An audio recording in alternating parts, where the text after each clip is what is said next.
The stories shared on It Takes Balls are unique to the individual sharing. Always speak with your trusted medical provider for treatment options specific to you. Welcome back to It Takes Balls. Today I'm joined by Manny de la Cruz. He's probably when you think about timelines, I've talked to survivors who are years and years out. Manny's fresh out of it. Manny, thank you for being here and joining from Maryland. Thank you, Stephen. It's a pleasure to be here. I appreciate you having me on. So when I say, you're fresh out, you are fresh out. You just recently finished your treatment. Yes, I finished up my fourth cycle of chemo technically last Friday. Friday the 7th of October was day 21 of the cycle for my fourth cycle of EP. Before we get into talking about your testicular cancer, let's talk about who you are and how you came to discover that you had it. So, like you mentioned, my name is Manny de la Cruz. I am originally from California. Born and raised in California. Went to high school and then I went to college. I went to the Naval Academy, and I'm currently serving on active duty, living out here in Maryland. I learned about the cancer. I had very, very bad scrotal pain back in January. I was at work. It was the middle of the night, and it was unbearable. I was almost to the point where I was hunching over, couldn't really walk around. And yeah, it was just miserable pain. And it took a lot for me to not necessarily own up to it, but just to admit that I needed to go to the ER. So called, looked up on Google. I ended up actually Googling the closest ER that I had to work. And I went to an ER that had the most Google ratings, or the highest Google ratings, which turned out not to be the best choice to go to. Their bedside manner and the patient care was not the most pleasing to me personally. And then they did an ultrasound. The ER doctor came back in after waiting a couple hours, and he pretty much told me, "Yeah, it looks like you have cancer. Sorry to tell you in this manner." And yeah, that's how I found out. Crazy, man. So how long was it? Tell me again the timeline so you noticed it in the middle of the night, and then did you immediately went to the doctor? Were there days in between? So this was on the 26th of January of this year. So the morning of the 25th is when I went to the ER. Probably around 5 in the morning probably 4 or 5 in the morning is when the ER doctor came back with the ultrasound results after speaking to a urologist. And that's when he confirmed that there was a mass on my left testicle, and he pretty much said that I had cancer. So that was the 20, I forgot what day it was, but it was the morning after.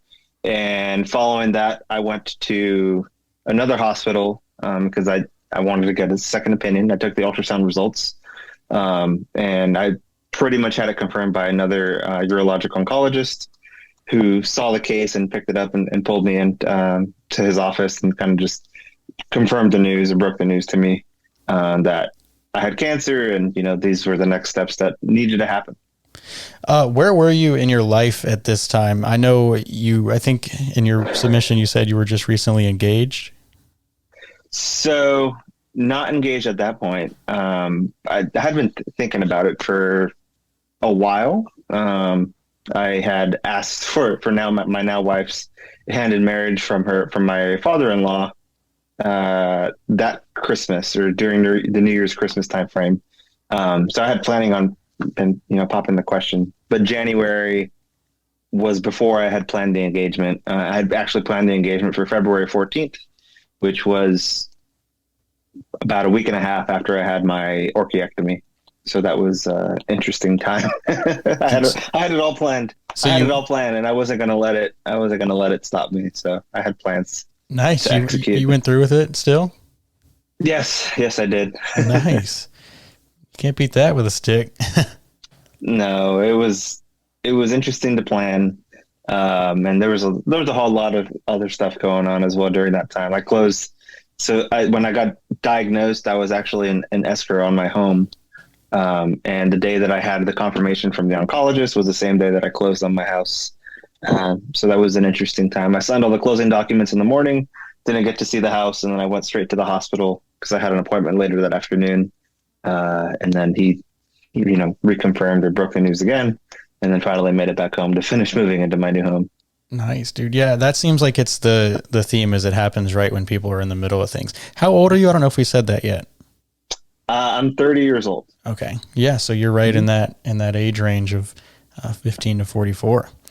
Where was I going to go with this? Okay. So take me through was testicular cancer ever on your radar before it happened to you? Like, had you had any friends that had it? Did you know that it was even something to be concerned about? No, it was not.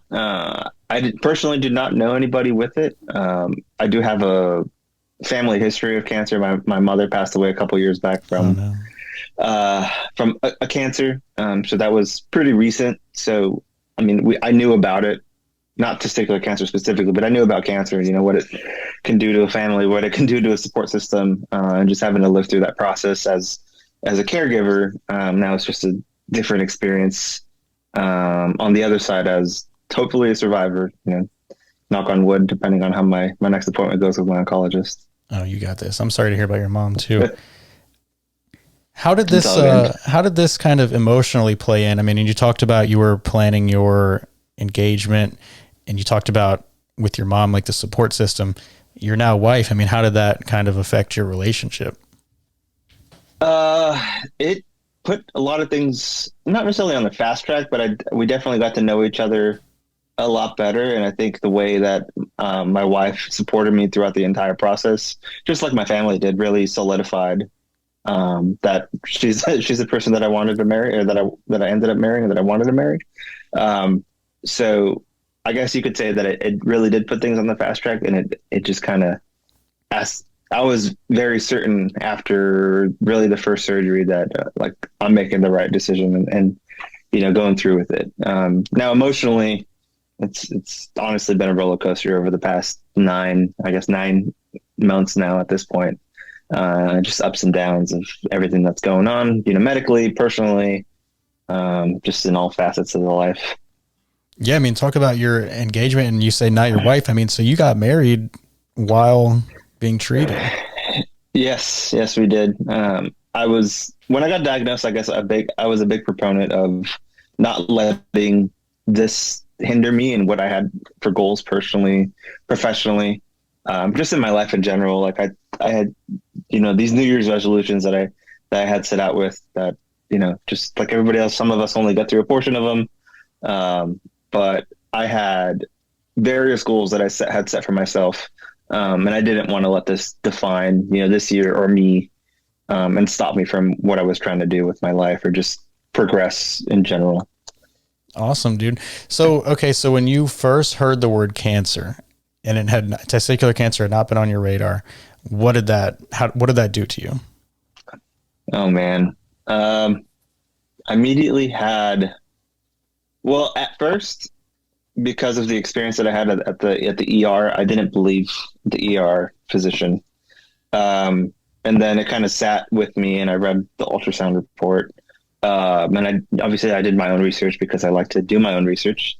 But I honestly didn't believe it until I sat down with another urologist, oncologist. And at that point, it really hit me. Like the feeling of like where you have something big in your throat. And, I guess I didn't know how to explain it, but it really, put me on my ass, if you will, about how I was feeling and, what I had to deal with. And I didn't know what all it meant. I don't know. I had no idea what the treatment options would be. I didn't know that, following him breaking the news that the surgeon was going to say, all right, we can take it out and before the end of the week. And think about this. This is Monday, and this was Tuesday that I saw the physician or the urologic oncologist, and he said that he could have us OR time scheduled for Thursday. So like a 2-day turnaround. He's like, oh yeah, we can get you in and out, and we'll be done with it. And it all moved very quickly in the first week or so, and it was a lot to process and a lot to handle personally. Yeah. Were you left or right? Left. Same. So we know you had the orchiectomy. What were your other treatments? So I had the orchiectomy in beginning of February 3rd. And then, a couple months passed, had the first follow-up labs, and then those that ended up coming back were, actually, no, I take that back. The pathology came back from the orchiectomy, and they had found, I guess what's called lymphovascular invasion that had spread up through the spermatic cord. And that's when the oncologist gave me the treatment options of surgery or surveillance. I opted for surgery because I just wanted to be done with it at that point. So I had ended up having surgery in April. 3 months passed. April, May, June, July. Yeah, about 3 months passed. And then I did my next set of follow-up labs and chest X-ray, CT scans. And then I got another phone call from the oncologist saying that my tumor markers were still elevated. I believe it was my HCG was elevated still. And he said that could only mean one thing. And he said that meant chemo, that I fell in a very small percentile of individuals that have to, continue treatment after the orchiectomy, the surgery, the RPL&D, and still having, signs of cancer in my system. So that was all within so February, April, July. July is when I started chemo. So you had the orchiectomy, and was it you had the RPL&D, it says on your submission? So you had a pre-chemo RPL&D. Yes, I did. Did you have any side effects from that, like the retrograde ejaculation or anything like that? No, thankfully I did not have that side effect specifically. I mean, there was other ones, just dealing with the pain, just the left side of my body. It doesn't have the same sensation as the right side of my body was. So there's potentially some nerve recovery that's still going on, just on the left side of my body, because it was a left templated RPL&D. But thankfully I did not have that issue. And before the RPL&D, they had advised that I go through with the sperm banking process to, preserve that option for future use. And so that's what I elected to do. Did a couple rounds of that just to make sure that, I was ready following any, unusual circumstances where I wasn't able to, ejaculate naturally. All right. So you had the RPL&D, and I mean, what is that like emotionally? You think you're done maybe after the orchiectomy, and then you have this RPL&D, which is a major surgery. And then you think you're done, and then find out you have to have chemo. I mean, what does that kind of do? Does that knock you down over and over again? Yes, it was a lot to handle. Just surprisingly, the orchiectomy, emotionally, because everything was so quick, and I just wanted to be done and over with it. The orchiectomy didn't affect me too much as the RPL&D and the chemo did.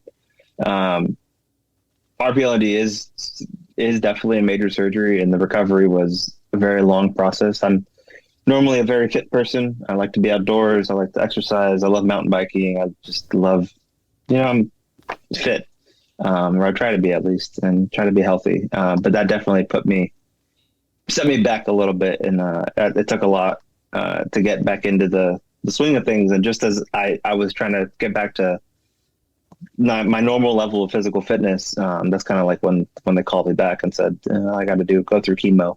And that hit me a lot harder, because me personally, and with my family, we had this perception of chemo and how it affects individuals, because we saw my mom go through it. She went through a couple rounds when she was fighting her cancer battle. So I had this picture in my head of what chemo does to a person. So that is what I was personally mentally preparing for.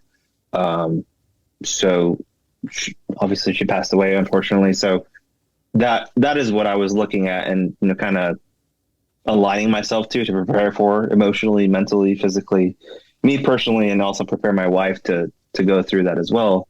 And it just being a very not so pleasant time. So that was definitely one of the harder things to get through, is just pre-chemo. There was a lot of anxiety, even through the port placement, just every little bit of the process. And it hasn't been a fun couple of months, but hopefully, I'm through the dark times and, on to recovery and full remission at this point. Yeah, for sure. And you mentioned the port. I don't think that's something that we've really talked about on this podcast at all, but it is a common thing. And if you're just diagnosed and you don't know what we're talking about, the Metaport kind of goes, and we're not doctors, so we can't speak to exactly what it does, but they put it in your chest, right, and they put this tube that goes, I guess, into one of your neck veins. I don't know the medical. You said you did your research. Maybe you know better than I do, but yeah. So that you can deliver chemo through that more easily than in your arm, because that would do probably damage to your veins. Okay, so you did the chemo through your port. Which kind of chemo did you do?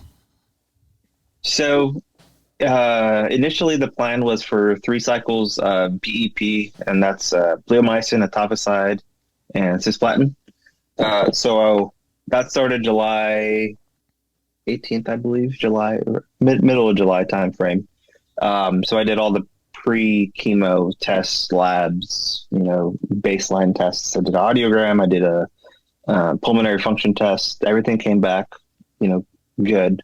I had the baseline for everything. And then I went through 21-day cycle of BEP. So days 1 through 5 day 1 was all 3 medications. And then day 2 through 5 was etoposide and cisplatin. And then the next following weeks was on day 8 and day 15, I had an infusion with bleomycin.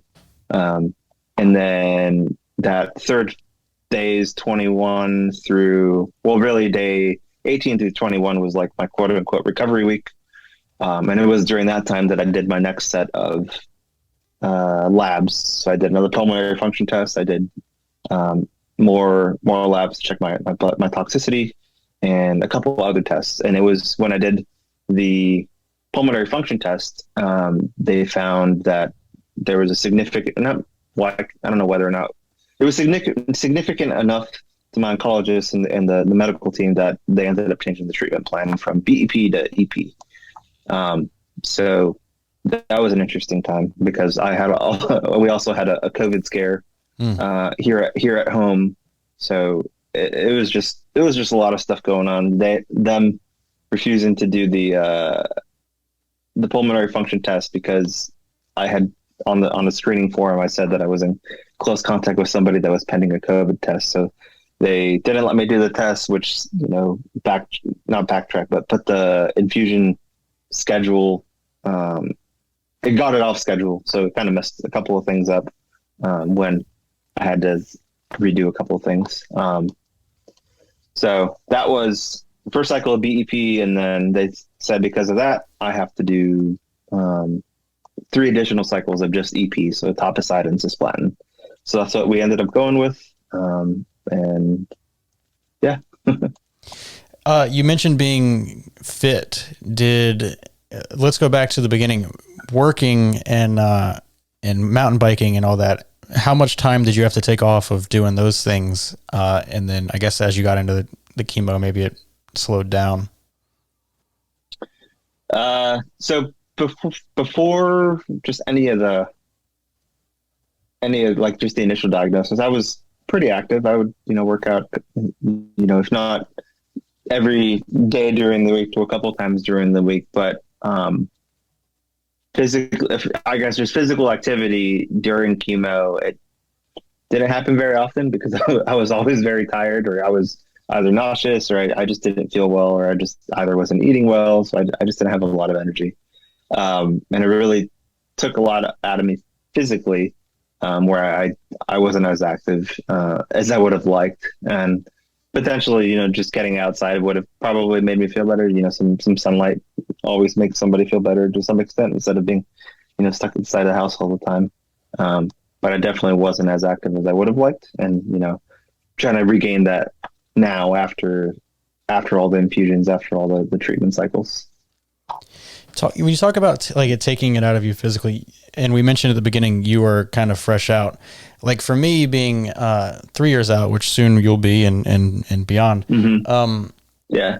I kind of remember the big moments, but I don't really remember the day to day. So talk kind of about the day to day, if you remember it, like how the chemo made you feel. Oh, so I guess we could start. I actually kept a log of it. I have it written somewhere, like my symptoms. But the major symptoms that I had was the fatigue. Um, Following the infusion on like day 1 through 5, um, we would wake up at because we had to commute to the hospital, and it was about an hour and a half commute. Oh my gosh. Because our my appointments were at either 8 o'clock or 9 o'clock, and fighting DC traffic to get to where I was getting my treatment done. It was about an hour and a half on a good day, depending on what time we left. Mm. So we would get up at probably 5:30, 5 o'clock at the earliest. Try to get some breakfast in, show up for the infusion. You know, it would start. They would give me the hydration, and I'd be done around 1 o'clock. And at that point, I would be exhausted. Not only because the medication takes it out of me, but they would pre-medicate me with Benadryl because I ended up having an allergic reaction to one of the medications on the first day, and that was not a fun experience. I was seeing stars, and I was having hot flashes, and it was not great. So um, they put that as a standing order. The oncologist put that as a standing order where they gave me Benadryl to counteract the allergic reaction. But another side effect of Benadryl is that it makes you very sleepy. Mm-hmm. So come 9:30, 9 o'clock, you're getting all the pre-medications and you just get really tired. And that lasts pretty much throughout the day. Right around 3, 4, sometimes 5 o'clock. That's when the Benadryl would wear off. So obviously I wasn't able to drive at that point. So my wife, she would be at the hospital with me. We'd drive home, and then I would go to sleep. I would nap or try to eat something immediately, to help, get some energy back in, or, get some food in me to make me feel better. Mm-hmm. And that sometimes always works. That didn't work. But because if I did nap throughout the day, I usually don't nap at all. Like I just sleep at night. So if I did nap throughout the day, I would not be able to sleep in the evening or at night. So I'm still having issues with insomnia right now, where I have a lot of trouble sleeping. So that was one of the side effects. I also had a lot of issues with migraines during my first cycles. I would have terrible, terrible migraines where like I couldn't open my eyes. I would be stuck to the bed. I had a ice pack on my head. So I ended up having a consult with a neurologist, and they assisted with some medications to help out with the migraines as well. So I'm on that until I schedule another follow-up, which I'll be doing soon, to help out with the migraines. And they have subsided to some extent, and I only get them once in a while as opposed to every day during chemo. Jeez. So that wasn't fun. So insomnia, not sleeping, coupled with the migraines and nausea, the whole days 1 through 5 of each cycle were not the best time. So, and obviously that all that coupled together, plus the chemo, just causes a lot of fatigue. So I just felt like I was always tired. And the nausea was really bad during the first cycle, where like just certain smells would kind of set me off, and I would feel like I was going to vomit, but I never actually vomited. So whatever side effect, obviously made sure to share that with the nurses. And which smells was it? Fried food. Okay. I think one time I tried to make a sandwich. I was making an egg. I think it was in the kitchen it was like day 6, which is a Saturday, like the following morning, and just the smell of the butter and the food cooking just made me sick. So we always had we bought them off of Amazon. It's like they sell them in packs of 100. I guess the vomit bags. Oh wow. So I always had those ready wherever we go. If we were to leave the house, I'd have 2 in the car. I'd have one in my backpack that I would take into the hospital with me. If we would go to mass, like my wife, she would have one in her purse. Like we were always ready, just in case something happened. How many did you use out of the 100? I only used maybe like 10. Not bad. Not bad. So I never got to the point where I was actually vomiting. It was just smells would trigger the feeling of nausea. Yeah. But it never got to the point where like I was stuff was coming out of my body, thankfully, which I was also very surprised about, because what I saw with my mom, it was the complete opposite. Like she was unable to, to de-escalate, that sensation of her having to vomit.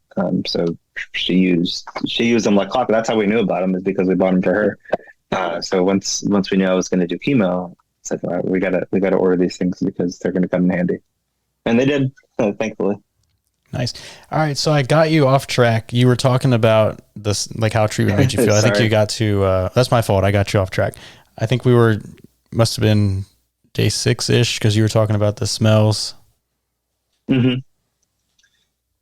Yeah. So days 1 through 5, all the symptoms that I mentioned. And then I would get through the weekend. And if I didn't stay on top of the medications, like the nausea medications, that would obviously make it worse, because on day 1 they gave me a long lasting nausea medication that would generally wear off at day 5. So if I forgot about the nausea medication, that would come with an onset of nausea, and then come day 6 for the bleomycin infusion, specifically for cycle 1, it was honestly just like the other infusions. They would pre-medicate me. And I would just be very tired the day of the infusions for day 8 and day 16. But from day 9 to day 15, it was just the normal symptoms of fatigue, insomnia, nausea, migraines here once in a while. And just getting around, like doing day-to-day tasks, that started getting progressively harder, throughout each cycle. Like just cleaning the kitchen, or washing the dishes, or taking out the trash, that started getting progressively harder. Or things like walking from a parking lot, or walking around the grocery store, I would notice that I would get winded just walking around the grocery store, and that had never happened before. And that took a lot for me to process and get used to accepting as far as what I'm physically capable of versus, or compared to what I was normally able to do. And it's still a process. I'm still getting used to it. Just slowing down and understanding my limits, because I can easily overdo it, and things won't turn out well if I do. I recall I had to change a tire, a flat tire once, and my father-in-law was here visiting, and I was so set on changing the tire, and I wasn't doing it in the most efficient manner, and I was just stressing my body physically, and I got to the point where I was about ready to pass out, because I just wasn't paying attention to myself and to how I was doing physically, and I stood up. I was very lightheaded, and I said, okay, I'm not going to do that again. So thankfully I didn't pass out, but yeah, just things like that, where like day-to-day tasks became increasingly difficult as the days went on, and for me personally, it was very annoying, because I'm a very independent person, and asking somebody to help me do, insert whatever day-to-day tasks, took a lot for me to do, honestly, and it wasn't a fun time. It's arguably one of the hardest things that I've had. Maybe not the hardest things, but one of the difficult things that I've dealt with personally is accepting help from others, because I'm relatively, or I try to be as independent as I can. Yeah. So did you take all this time off of work or during chemo, or were you still going in a few days? Thankfully, work was very understanding with, the diagnosis. They didn't want to be an additional stressor to me. So, I was able to take the time off of work and just focus on the chemotherapy, staying as sane as possible throughout the entire process. So I'm very thankful for the flexibility that they provided, and they've been providing me. Yeah. And you mentioned like being winded, doing all those things, being somebody who was fit before, I'm sure, as you increasingly distance yourself from treatment, you'll get your stamina back. I was never really active. So, and I'm still not. And like this summer I was at the skate park for the first time in a long time, filming some friends. And I really thought I was going to die. Like it was so, I don't know if it was the heat or if it was just my stamina so low, but if you like are active, you'll probably get back to how you were. It takes It takes time. I signed up there's a foundation that the hospital, there's a patient navigator that works there. She's been very helpful, but she put me in contact with something called the Ullman Foundation. But bottom line is that they have a 5K that they have cancer survivors. It's called the Cancer to 5K, and it was just something to put on the calendar as like a goal for myself. Yeah. So I think it's on October 23rd is when the 5K is. So we'll see how that goes. Nice. Yeah. I went running today and it was a very interesting time. We're recording this October 12th. This is going to come out November 29th, I think. So we'll just say congratulations. Okay. You ran the race. Yeah. All right. So, I mean, as things compounded, how did that make you feel day to day? As far as, well, I guess just all the symptoms and just everything with chemo. Yeah. I guess it really depended on what I had planned for the day and what I was and wasn't able to do. So I would either be like, if we had nothing planned for the day, then, we just stay home, obviously, because we try to stay home. We want to limit ourselves from exposure to other people to prevent getting sick, because immune system is not what it used to be or not what it needs to be. So if we had stuff planned, then having to plan around my limitations was not the most fun, because I had to accept my limitations at that point, as far as, I can only stay standing for so long, or I can only be outside for so long, or, I started wearing these long sleeve shirts everywhere because my skin became very sensitive to the sun, due to, I don't know which of the three medications, but that was one of the additional side effects, was I would sunburn very easily, which I'm not used to. I'm relatively dark skinned. I never generally wore a lot of sunscreen growing up, but it was a new thing, I guess not limitation, but a new planning factor to incorporate in, the day to day. So if we had stuff planned, that was the most difficult part, is planning around my new limitations. Yeah. Okay. So you finished treatment, you said, like last Friday. Yeah. So you really are fresh out. So where do you go from here? I mean, you've had the RPL&D. So what are they saying might be the next steps? Hopefully you're clean, but you have scans later this month. Yes. So I have a scan scheduled for 25 October, and then the follow-up appointment with my oncologist on the 26th. Following that, I'd have to go back to the specific notes, but it's, I think, every 3 months. I'll have a CT scan, labs drawn every couple months, audio tests every couple months, because one thing I forgot to mention is I had ear ringing. I think it's called tinnitus. Mm-hmm.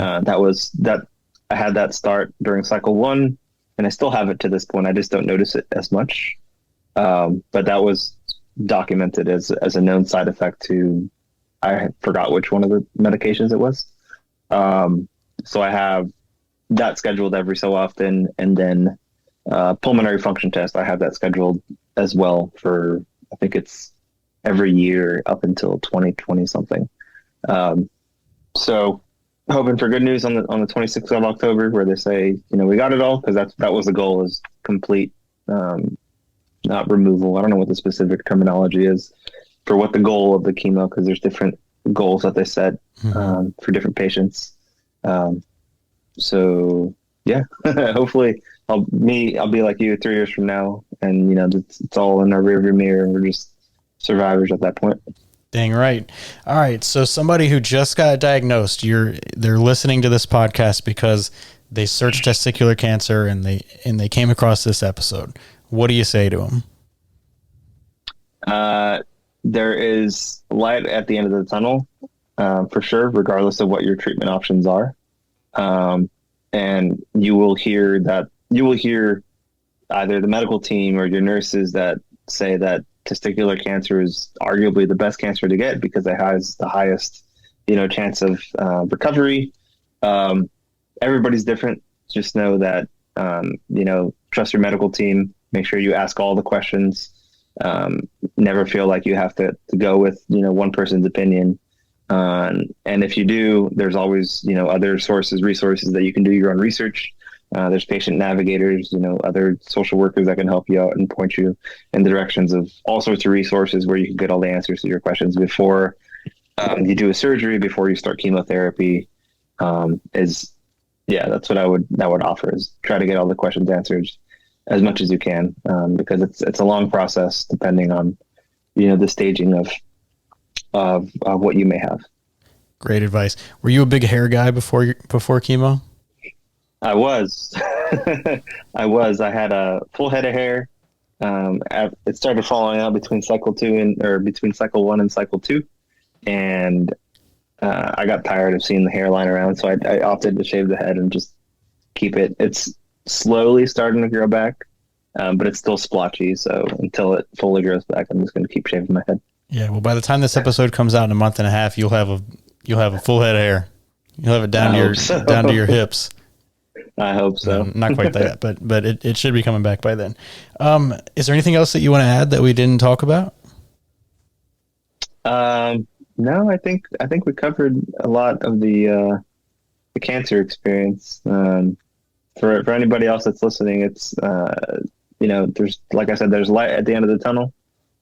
It may be hard while you're going through it. It may not be fun, but you can definitely do it. And there's all sorts of support resources that you can seek out. You can call me if you want, and I'll talk to you if you need to talk to somebody. You mentioned your mom unfortunately passed, and you've had it, so you've seen cancer now from different perspectives. How has this, both of those journeys, kind of shaped your perspective on life, if at all? Mm-hmm. Yeah, it definitely taught me to not take things for granted. Specifically with the time with my mom. I was only able to be with her. She was only with us for so long. So, there's certain things that you don't necessarily, I guess it puts things into perspective as to, what's a big deal versus like what you have to cherish while you still have it.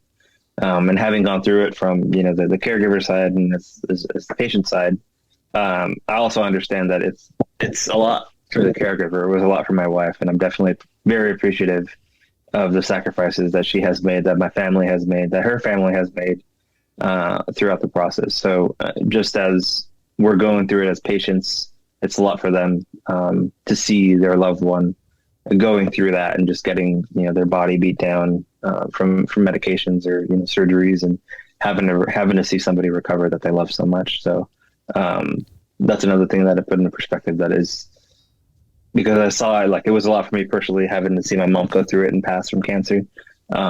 It's I'm definitely much appreciative of what my wife has done for me throughout this entire process. And I wouldn't have been able to do it without her, 100%.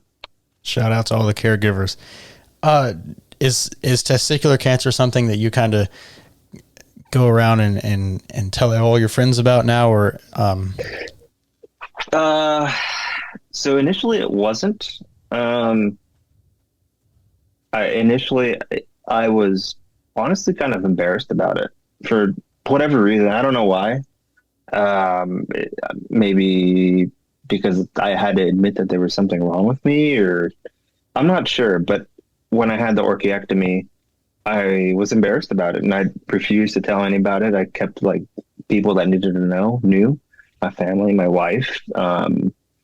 And I think following the surgery, and once I had chemo, is when I started to become more open about it. And once I started chemo, I was definitely more open about it. And I became more open about it as well. And I felt more comfortable with it. Cause I went to, there was like some support groups, that are available through the hospital and through the Allman Foundation that I've dialed into. And the first couple of them, I went to one of them, and I spoke to other survivors, and I felt like my story didn't hold light to what they have went through.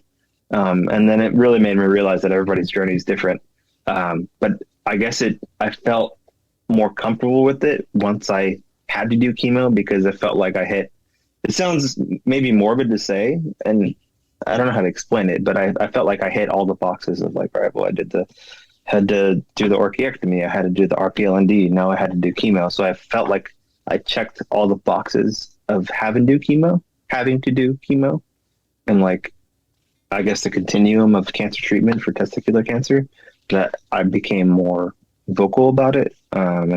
Now somebody will ask me like, yep, I have had, hopefully, cancer. But before I definitely was not. I was like, yep, I'm just a normal guy. So I guess it has progressed throughout these 8 to 9 months where now I'll talk about it. I'll talk about it to just about anybody, and I'll be an advocate to all my friends and whoever else to make sure they're vigilant, to themselves personally, and they do their their own checks, to prevent that, because if they can prevent it or catch it early, I wouldn't wish this on anybody. So whatever ounce of prevention or whatever source of reassurance that other patients or survivors can provide to help people, that's what I would like to do. You mentioned people could call you. I'm not going to have you put your phone number out here, but where can people find you? They can find me on Instagram. My Instagram is MD10_15. That's my feel free to reach out if you have any questions, or you're just looking for somebody to talk to. I'm more than willing. And if anybody else to anybody that's also listening, one of my personal goals throughout this process was to not let cancer hinder my goals, or define what I had done. And that's why I elected to go through with the engagement. I purchased the house. One of the other things I did is I decided to sign up for an MBA program in the middle of chemo. And I had my first set of classes during chemo, and that was not fun. But I was determined to not let cancer stop what I had planned for myself personally and professionally, and I just wanted to keep on going, and it just be another planning factor, vice something that is preventing me from doing something that I had planned for myself. Well, you are freaking crushing it. Thank you. You mentioned the support groups. I think you're part of the Testicular Cancer Awareness Foundation one, I believe, correct? Yeah. So anybody who's listening is not a part of it. Testicular Cancer Awareness Foundation has a support group. If you don't have one at your local hospital, even if you do, join it. It's good to have other people with testicular cancer to bounce your feelings off of. Manny de la Cruz, thank you so much for being a guest on It Takes Balls. Thank you so much. I appreciate your time. For more information and resources for your testicular cancer journey, visit testicularcancerawarenessfoundation.org. You can also follow us on social media at Testis Cancer. We're on Facebook at Testicular Cancer Awareness Foundation.